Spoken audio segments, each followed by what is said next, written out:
This is the Scrap Metal Commodities Recycling Report by BENLEE and Raleigh Goldsboro Recycling, May 15, 2017.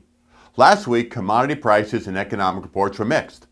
U.S. steel production dipped slightly, but is trending up and remains ahead of where it was for the past 2 years.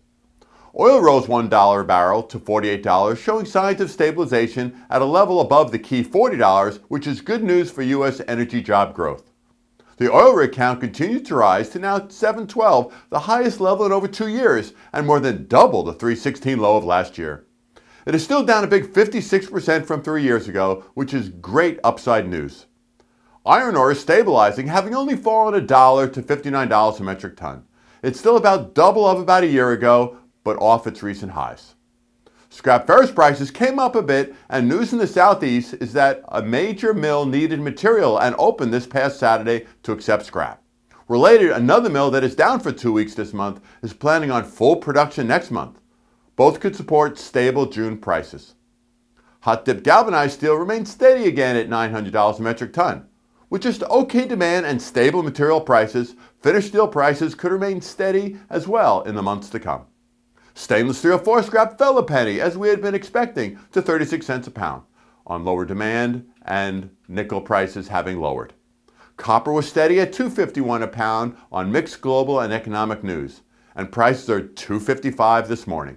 The 5-year chart shows we are near a multi-month low, which is still up from the major multi-year lows of last year. And copper inventories show some stabilization at multi-month highs, putting downward pressure on copper prices. Aluminum fell a half a penny to 85.5 cents per pound, remaining just a few cents short of its annual high.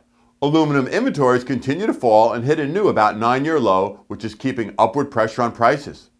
Based on input from many, next week we hope to start adding a paper commodity chart to this report.